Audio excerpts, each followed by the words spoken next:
ഈശോ മിശിഹായ്ക്ക് സ്തുതിയായിരിക്കട്ടെ.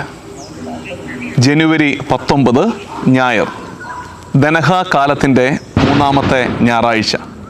ഒരു നീണ്ട ഇടവേളയ്ക്ക് ശേഷം വീണ്ടും ബ്ലസ് 364 നിങ്ങളിലേക്ക് എത്തുകയാണ്. അതിനൊരു കാരണം, ഞാനിങ്ങനെ വീണ്ടും തുടങ്ങാൻ വേണ്ടി ഇങ്ങനെ ആഞ്ഞാഞ്ഞ് നിൽക്കുകയായിരുന്നു. ഞാൻ പറഞ്ഞു, ഇടയ്ക്ക് തിരക്ക് വരുമ്പോഴും മറ്റ് ഷെഡ്യൂൾ വരുമ്പോഴും പിന്നെ ഇനി ഒന്ന് തുടങ്ങാനൊരു സ്റ്റാർട്ടിങ് ട്രബിൾ നമുക്കൊക്കെ ഉള്ളതാണല്ലോ. ഒരു കാര്യം ഒന്ന് മുടങ്ങിക്കഴിഞ്ഞാൽ പിന്നെ തുടങ്ങാനൊരു സ്റ്റാർട്ടിങ് ട്രബിൾ, അങ്ങനെയൊക്കെ വന്നിങ്ങനെ തേങ്ങി നിൽക്കുകയായിരുന്നു. അപ്പോഴാണ് ഇത് ഷൂട്ട് ചെയ്യുന്നത് ശനിയാഴ്ചയാണ്. ഇപ്പോൾ ശനിയാഴ്ച എനിക്ക് രാവിലെ ഒരു മെസ്സേജ് വന്നത്, ഫീഡ് മൈ ഷീപ്പിനെ പിന്തുണയ്ക്കുന്ന ഒരു കുടുംബം, നമ്മളെ സപ്പോർട്ട് ചെയ്യുന്നൊരു കുടുംബം, അവർ അവിടെ നിന്നൊരു ഓഡിയോ അയച്ചിരിക്കുന്നത് അവിടുത്തെ കുട്ടികൾക്ക് ബ്ലസ് 364 ഇല്ലാത്തത് കൊണ്ട് ഒരു ഉണർവില്ല എന്ന്. അപ്പോൾ എനിക്ക് കേട്ടപ്പോൾ അത്ഭുതമായി. അവർ പറയുന്നതിങ്ങനെയാണ്, വൈകുന്നേരം സന്ധ്യാപ്രാർത്ഥനയ്ക്ക് ഇരിക്കുമ്പോൾ നാളത്തെ ബൈബിൾ ഭാഗം വായിച്ച്, സുവിശേഷ ഭാഗം വായിച്ച് ബ്ലസ് 364 കൂടെ കേട്ടിട്ടാണ് പിരിയുന്നത്. അപ്പോൾ അങ്ങനെ വരുമ്പോൾ കുഞ്ഞുങ്ങളൊന്ന് ഓണാകും, ഈ സുവിശേഷമൊക്കെ ഒന്ന് ധ്യാനിക്കും. ഇപ്പോൾ അത് കുറച്ച് കാലമായിട്ട് ഇല്ലാത്തത് കൊണ്ട് ഒരു മന്ദിപ്പ് കുഞ്ഞുങ്ങളിൽ ഉണ്ടാകുന്നുണ്ട്. അതുകൊണ്ട് കഴിവതും വേഗം ഒന്ന് റീസ്റ്റാർട്ട് ചെയ്യുക, മറ്റ് പ്രോഗ്രാംസ് ഇല്ലെങ്കിലും കുഴപ്പമില്ല, ഇതൊന്ന് റീസ്റ്റാർട്ട് ചെയ്യുക എന്ന് പറഞ്ഞു. അപ്പോൾ ഞാൻ ഉടനെ റിപ്ലൈ അയച്ചു, ഇന്ന് തന്നെ തുടങ്ങുകയാണ്. കാരണം അത് കേട്ടപ്പോൾ, കുഞ്ഞുങ്ങളെക്കുറിച്ചും കൂടെ കേട്ടപ്പോൾ പിന്നെ വെച്ചുകൊണ്ടിരിക്കാൻ പാടില്ല എന്ന് വിചാരിച്ച് ഉടനെ തന്നെ അങ്ങ് തുടങ്ങുന്നതാണ്. അങ്ങനെയാണിത് സ്റ്റാർട്ട് ചെയ്യുന്നത്. ധനഹ കാലത്തിലാണ് നമ്മൾ. ധനഹ കാലത്തിൻ്റെ 3-ാമത്തെ ഞായറാഴ്ചയാണ്. ധനഹ കാലത്തോട് ബന്ധപ്പെട്ടൊരു കാര്യം പറയാനുള്ളത്, ഞായറാഴ്ചകളിൽ മാത്രം പള്ളിയിൽ പോകുന്നവരാണ് നിങ്ങളെങ്കിൽ, ഞായറാഴ്ചകളിൽ മാത്രം പള്ളിയിൽ പോകുന്ന ഒത്തിരി പേരുണ്ടായിരിക്കുമല്ലോ. ഇടദിവസം പോകുന്ന വലിയൊരു ഗണമുണ്ട്, ഞായറാഴ്ച മാത്രം പോകുന്നവരുണ്ട്. നിങ്ങളോട് എനിക്ക് പറയാനുള്ളത്, ഈ ധനഹ കാലത്ത് വെള്ളിയാഴ്ചകളിൽ കൂടെ പള്ളിയിൽ പോകാൻ ശ്രമിക്കണം. വെള്ളിയാഴ്ച കൂടെ പള്ളിയിലേക്ക് പോകണം. കാരണം ധനഹ കാലത്തെ വെള്ളിയാഴ്ചകളെല്ലാം നമുക്ക് തിരുനാളുകളാണ്. ശരിക്കും നമ്മുടെ സഭയുടെ ശ്രേഷ്ഠ പാരമ്പര്യത്തിൻ്റെ സമ്പത്തിൻ്റെ ഭാഗമാണത്. എത്ര സുന്ദരമായിട്ടാണ് ഈശോ തമ്പുരാൻ്റെ പരസ്യജീവിതത്തെ അനുസ്മരിക്കുന്ന ധനഹ കാലത്ത് കർത്താവിൻ്റെ സുവിശേഷത്തെ പ്രഘോഷിക്കുകയും ജീവിക്കുകയും ചെയ്യുന്നവരെ ഓരോ വെള്ളിയാഴ്ചകളിലും അനുസ്മരിച്ച് ഒടുക്കം ധനഹ കാലത്തിൻ്റെ അവസാനത്തെ വെള്ളിയാഴ്ച സകല വിശുദ്ധരുടെയും തിരുനാൾ ആഘോഷിക്കുന്ന ആ ക്രമം. അതുകൊണ്ട് 1-2 വെള്ളിയാഴ്ചകൾ മുടങ്ങി. ആദ്യത്തത് ധനഹ 1-ാം വെള്ളി സ്നാപക യോഹന്നാൻ മാംദാനയുടെ തിരുനാൾ നമ്മൾ ആഘോഷിച്ചു. കഴിഞ്ഞ ദിവസം 2-ാമത്തെ വെള്ളിയാഴ്ച പത്രോസ് പൗലോസ് സ്ലീഹന്മാരുടെ തിരുനാൾ നമ്മൾ ആഘോഷിച്ചു. ഇനി വരുന്ന വെള്ളിയാഴ്ചകളിലും ഇങ്ങനെ തിരുനാളുകളാണ്. സുവിശേഷകന്മാരുടെ തിരുനാൾ ആഘോഷിക്കും, സഭാപിതാക്കന്മാരുടെ ആഘോഷിക്കും, ഇടവക മധ്യസ്ഥൻ്റെ ആഘോഷിക്കും. അപ്പോൾ അതിൽ പങ്കെടുക്കാൻ നിങ്ങളെ സ്നേഹപൂർവ്വം ആഹ്വാനം ചെയ്യുകയാണ്. അപ്പോൾ അതൊരു സ്പെഷ്യൽ ഹോംവർക്കായിട്ട് തരികയാണ്. ധനഹ കാലത്തെ വെള്ളിയാഴ്ചകളിൽ പള്ളിയിൽ പോയി പരിശുദ്ധ കുർബാന പങ്കെടുത്ത് ആ തിരുനാളിൻ്റെ ചൈതന്യത്തെ, ധനഹ കാലത്തിൻ്റെ തിരുനാൾ ചൈതന്യത്തെ ഉൾക്കൊള്ളണമെന്ന് ഓർമ്മിപ്പിക്കുന്നു. ഇന്നത്തെ വായനകൾ, ജനുവരി 19 ഞായറാഴ്ചത്തെ 4 വായനകളിലൂടെ വേഗമൊന്ന് യാത്ര ചെയ്യാം. ആ 4 വായനകൾ ഞാൻ ജസ്റ്റ് മെൻഷൻ ചെയ്യാം. അത് കഴിഞ്ഞിട്ട് ഇന്ന് ഈ ഭാഗം വെച്ചിരുന്ന് ഇങ്ങനെ വായിച്ച് പ്രാർത്ഥിച്ചപ്പോൾ കിട്ടിയ ഒരു ഇൻസൈറ്റ് നിങ്ങളോട് ഷെയർ ചെയ്യുകയും ചെയ്യാം. അത് നമ്മളെ 4 വായനകൾ. 1-ാം വായന സംഖ്യയുടെ പുസ്തകം 11-ാം അധ്യായം 11 മുതൽ 20 വരെയുള്ള വാക്യങ്ങളാണ്. സംഖ്യയുടെ പുസ്തകം, സംഖ്യ 11-ാം അധ്യായം 11 മുതൽ 20 വരെ. അവിടെ നമ്മൾ കാണുന്നത്, ഈജിപ്തിൽ നിന്ന് പുറപ്പെട്ട് അടിമത്തത്തിൽ നിന്ന് കാനാൻ ദേശം ലക്ഷ്യമാക്കി യാത്ര ചെയ്യുന്ന ഇസ്രായേൽ സമൂഹം മോശയോട് പരാതിപ്പെടുന്ന ഭാഗമാണ്. മോശയോട് പരാതി പറയുന്നു. അപ്പോൾ ഈ പരാതി കേട്ടിട്ട് ഉലഞ്ഞു പോയ മോശ കർത്താവിനോട് തിരിച്ച് പരാതി പറയുകയാണ്. ഞാൻ എന്തിനാണ് ഈ ഭാരം എല്ലാം കൂടെ എടുക്കുന്നത്? ഞാനാണോ ഇതുങ്ങളെ പെറ്റിട്ടത്? എന്തിന് ഇതുങ്ങളുടെ ഭാരമെല്ലാം എൻ്റെ മേൽ ചുമത്തുന്നു? ഞാനാണോ ഇവരെ പ്രസവിച്ചത്? ഇവർക്കെല്ലാം കഴിക്കാനുള്ള മാംസം എവിടെ നിന്ന് കിട്ടും? ഇവരെ താങ്ങാൻ ഞാൻ ശക്തനല്ല എന്നൊക്കെ പറഞ്ഞ് മോശ പരാതി പറയുകയും ഒടുക്കം കർത്താവ് തിരിച്ചു വാഗ്ദാനം കൊടുക്കുന്നു, സാരമില്ല, പരിഹരിക്കാം എന്ന് പറയുകയും ചെയ്യുന്ന ഭാഗം. അതിനുശേഷം 2-ാം വായന ഏശയ്യാ പ്രവാചകൻ്റെ പുസ്തകമാണ്. ഏശയ്യാ പ്രവാചകൻ്റെ പുസ്തകം 45-ാം അധ്യായത്തിലാണ് ഇന്നത്തെ നമ്മുടെ ഭാഗം. അവിടെ കർത്താവ് തമ്പുരാൻ മറ്റ് ദേവന്മാരുടെ പുറകെ, വിഗ്രഹങ്ങളുടെ പുറകെ പോകരുതെന്നും മറിച്ച് എൻ്റെ വാക്ക് കേൾക്കുവിൻ എന്നും പറഞ്ഞാണ് ആ ഭാഗം അവസാനിപ്പിക്കുന്നത്. നിങ്ങൾ എടുക്കുകയാണെങ്കിൽ നല്ലതാണ്.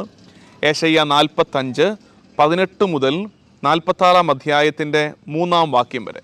ഏശയ്യായുടെ പുസ്തകം 45-ാം അധ്യായം 18-ാം വാക്യം മുതൽ 46-ാം അധ്യായത്തിൻ്റെ 3-ാം വാക്യം വരെ.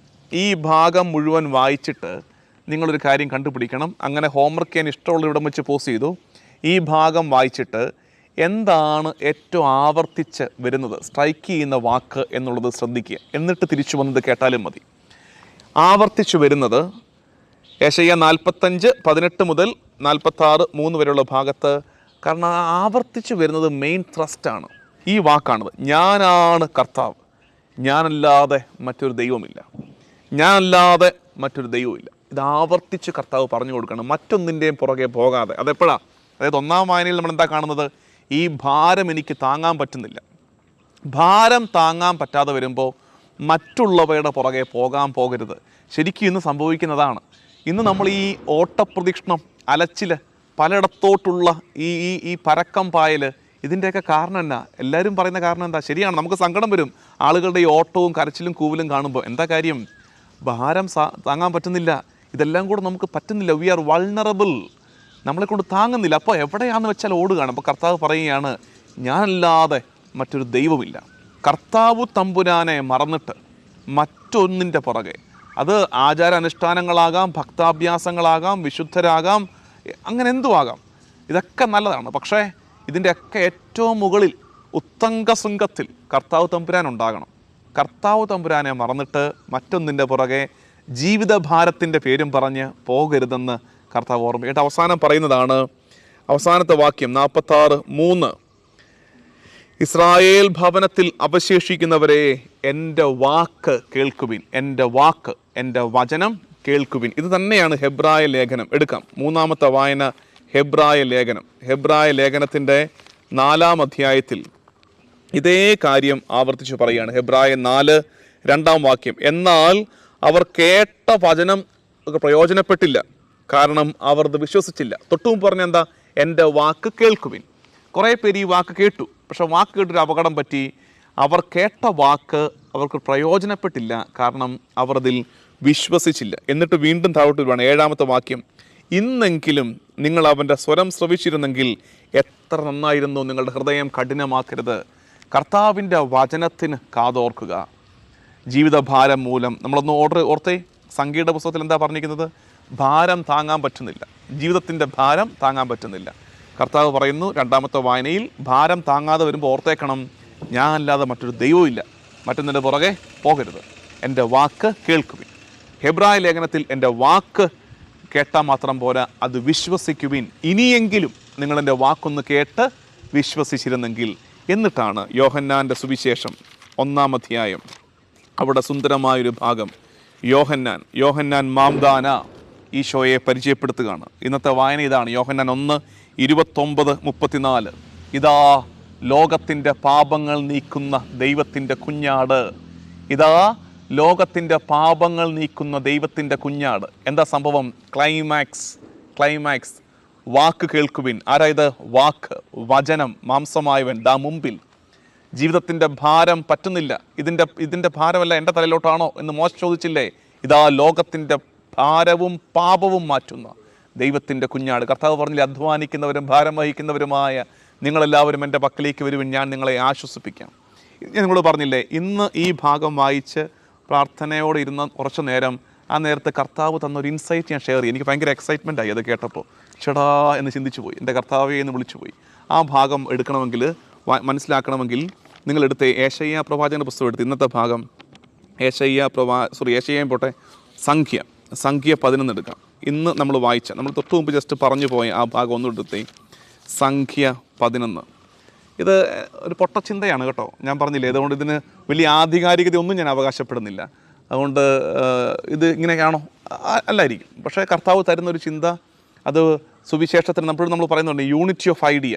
എന്നുവെച്ചാൽ ബൈബിളിൻ്റെ ആകമാനമുള്ള ആശയത്തിന് വിരുദ്ധമായ ഒരു ചിന്തയിലോട്ട് പോകാതിരിക്കുന്നിടത്തോളം, ബൈബിളിൻ്റെ ആകമാനമായ ഒരു ആശയത്തോട് വിരുദ്ധമായ ചിന്തയിലോട്ട് പോകാതിരിക്കുന്നിടത്തോളം, ഒപ്പം തന്നെ സഭയുടെ ഈ വ്യാഖ്യാന പാരമ്പര്യത്തോട് ഒരു ഇൻ്റർപ്രിട്ടേഷൻ ഓഫ് ഹിസ്റ്ററി ഉണ്ടല്ലോ, ചരിത്രം ഇങ്ങനെ വ്യാഖ്യാനിച്ച് വന്ന ആ ശൈലിയോട് തെറ്റാതെ പറയുന്നിടത്തോളം അത് ഉചിതമാണ്. അതുകൊണ്ട് ആ വിചാരത്തിൽ തന്നെ ഞാനിത് പറയുന്നത്. ശ്രദ്ധിച്ചെടുക്കുക. സംഖ്യയുടെ പുസ്തകം ഇന്നത്തെ ഭാഗം, സംഖ്യ 11-ാം വാക്യം തൊട്ടുള്ള അത് തുറന്നു വെച്ചേ. എന്നിട്ട് ഞാൻ പറയുന്നതൊക്കെ വരയ്ക്കണം. മോശ കർത്താവിനോട്, എന്ന് വെച്ചാൽ ആരാ മോശ? ഇസ്രായേലിൻ്റെ വലിയ പ്രവാചകൻ. ഹീറോയിക് ഇമേജാണ് ഇസ്രായേലിനെ സംബന്ധിച്ച് മോശ. ഈജിപ്തിലെ അടിമപ്പാളയത്തിൽ നിന്ന്, ഫറവോയുടെ കരാളഹസ്തങ്ങളിൽ നിന്ന് ഇസ്രായേലിനെ വിടുവിച്ച് പുറത്തോട്ട് കൊണ്ടുവന്നവൻ. ഒരു സമയത്ത് ചോദിക്കുകയാണ്, അങ്ങയുടെ ദാസനോട് ഇത്ര കഠിനമായി വർത്തിക്കുന്നത് എന്തുകൊണ്ട്? അടുത്തത്, ഈ ജനത്തിൻ്റെ ഭാരമെല്ലാം എന്തേ എൻ്റെ മേൽ ചുമത്തിയിരിക്കുന്നു. മോശയ്ക്ക് പറ്റുന്നില്ല. ശ്രദ്ധിച്ചിരിക്കണം. ഒരു വശത്ത് മോശ, ഇപ്പുറത്താരെന്നറിയാമോ? ഈശോ. ഇവിടെ മോശ, ഇവിടെ ഈശോ. മോശ പറയുന്നു, ഈ ജനത്തിൻ്റെ ഭാരമെല്ലാം എൻ്റെ മേൽ ചുമത്തിയിരിക്കുന്നത് എന്തുകൊണ്ട്? എന്നെക്കൊണ്ട് താങ്ങാൻ പറ്റുന്നില്ല. ഇപ്പുറത്താര്? ഈശോ. ലോകത്തിൻ്റെ പാപങ്ങൾ നീക്കുന്ന ദൈവത്തിൻ്റെ കുഞ്ഞാട്. എന്താണ് ഈ കുഞ്ഞാട്? കുഞ്ഞാടിൻ്റെ കൺസെപ്റ്റ് എന്താ? ഇസ്രായേൽ പാപപരിഹാരത്തിൻ്റെ ബലിയർപ്പിച്ച കുഞ്ഞാട് എന്താ? ലോകത്തിൻ്റെ മനുഷ്യരുടെ പാപം മുഴുവൻ ഒരു കുഞ്ഞാടിൻ്റെ മേൽ ആരോപിക്കും. കുഞ്ഞാടിൻ്റെ മേൽ വെച്ചിട്ട് കുഞ്ഞാടിനെ മരുഭൂമിയിലേക്ക് തള്ളിവിടും, മരുഭൂമിയിലേക്ക് പറഞ്ഞുവിടും, അല്ലെങ്കിൽ ബലിയർപ്പിക്കും.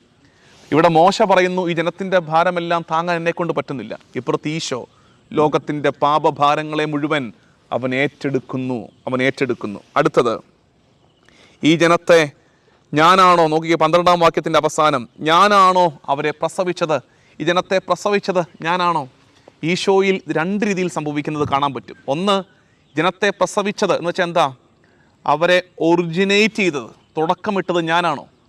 ഉൽപ്പത്തി പുസ്തകത്തിൽ നമ്മൾ കാണുന്നു, ദൈവത്തിൻ്റെ വാക്കാൽ, വചനത്താൽ എല്ലാം സൃഷ്ടിക്കപ്പെട്ടു. ആരാണ് വാക്ക്? വചനം. ത്രിത്വത്തിൽ 2-ാമൻ വചനം മാംസമായി നമ്മുടെ ഇടയിൽ വസിച്ചു, ഈശോ തമ്പുരാൻ. അവനാണ് ഈ സമൂഹത്തെ പ്രസവിച്ചത്. അടുത്തത്, അബ്രാഹാം പിതാവിൻ്റെ എഴുത്തിൽ പറയുന്നൊരു കാര്യമുണ്ട്. കുരിശിൽ കിടന്നുകൊണ്ട് അവൻ്റെ നെഞ്ചിൽ നിന്ന് രക്തവും ജലവും ഒഴുകി. അതിനെക്കുറിച്ച് പറയുന്നതെന്നറിയാമോ? ഈശോ കുരിശിൽ തന്നെ സഭയെ പ്രസവിച്ചിടുകയായിരുന്നു, ജനത്തെ, സഭയെ. കാരണം ഒരു മനുഷ്യരീരത്തിൽ നിന്ന് രക്തവും ജലവും ഒരുമിച്ചിറങ്ങുന്നത്, ഒരുമിച്ച് പുറത്തേക്ക് ഡെലിവറി ടൈം എന്നാണ് അതിനെക്കുറിച്ച് വ്യാഖ്യാനിക്കുന്നത്. പ്രസവിച്ചിടുകയായിരുന്നു. അവിടെ മോശ ചോദിക്കുന്നു, ഞാനാണോ ജനത്തെ പ്രസവിച്ചത്? എനിക്കെന്ത് ഉത്തരവാദിത്വം? ഇവിടെ ഈശോ വചനത്താലെ എല്ലാം സൃഷ്ടിച്ചു, വീണ്ടും എല്ലാത്തിനെയും പുതുക്കുന്നു. ജനത്തെ, സഭയെ കുരിശിൽ തന്നെ അവൻ അവസാനിക്കുന്നിടത്ത് അവൻ്റെ കണ്ടിന്യൂവേഷനായി, അവൻ തുടർച്ചയായി സഭയെ പ്രസവിച്ചിടുന്നു. അടുത്തത്, ഈ ജനത്തിനെല്ലാം നൽകാൻ എവിടെ നിന്ന് മാംസം കിട്ടും? മോശയുടെ സംശയം. ഈ ജനത്തിന് കൊടുക്കാൻ എവിടെ നിന്ന് മാംസം? എവിടെ നിന്ന് ഞാൻ തീറ്റ കൊടുക്കും ഇതുങ്ങൾക്ക്? മോശയുടെ ചോദ്യമാണ്. ഈശോ പറയുന്നു, ഇതെൻ്റെ ശരീരമാകുന്നു, നിങ്ങൾ വാങ്ങി ഭക്ഷിക്കുവിൻ. ജനത്തിൻ്റെ പാപവിശപ്പിന് സ്വന്തം ഉയിരിനെ, സ്വന്തം ജീവനെ പകുത്തുകൊടുത്ത് അന്നമൂട്ടിയ കർത്താവ് തമ്പുരാൻ. ഇനി ഒടുക്കം, ഈ ജനത്തെ മുഴുവൻ താങ്ങാൻ ഞാൻ ശക്തനല്ല. ലോകത്തിൻ്റെ മുഴുവൻ പാപഭാരത്തിൻ്റെ സ്ലീവാമരത്തെ, കുരിശുമരത്തെ ചുമന്നുകൊണ്ട് കാൽവരി മല കയറി പലയാവർത്തി നിലത്തു വീണ് അവൻ കുരിശിൽ സ്വയം സമർപ്പിച്ചപ്പോൾ അവൻ യഥാർത്ഥത്തിൽ ചെയ്തത് ഈ ജനത്തിൻ്റെ ഭാരം മുഴുവൻ അവൻ്റെ ഉടലിൽ അവൻ താങ്ങുകയായിരുന്നില്ലേ? പ്രിയമുള്ളവരെ, ഇന്നത്തെ ആ 4 വായനകളിലൂടെ ചിന്തിച്ചെത്തുന്ന ക്ലൈമാക്സിൻ്റെ പേരാണ് ഈശോ മിശിഹ. അവൻ്റെ പരിശീലനത്തിലൂടെ, അവൻ്റെ പീഡാനുഭവത്തിലൂടെ, അവൻ്റെ മരണത്തിലൂടെ അവൻ നമ്മുടെ പാപഭാരത്തെ ഏറ്റെടുത്തു. നമുക്ക് വേണ്ടി പരിഹാര ബലി അവൻ അർപ്പിച്ചു. ഈ വിചാരത്തോടെ പരിശുദ്ധ കുർബാനയിൽ പങ്കെടുത്ത് മിശിഹ രഹസ്യങ്ങളെ ധ്യാനിച്ച് ഈ ദനഹാകാലത്തിൽ അവൻ സുവിശേഷത്തിൻ്റെ ചൈതന്യത്തോട് ചേർന്ന്, വിശുദ്ധരുടെ നിരയോട് ചേർന്ന് നമുക്ക് ഈ പ്രത്യാശയുടെ വർഷം സ്വർഗയാത്ര ചെയ്യാം. നമുക്ക് പ്രാർത്ഥിക്കാം.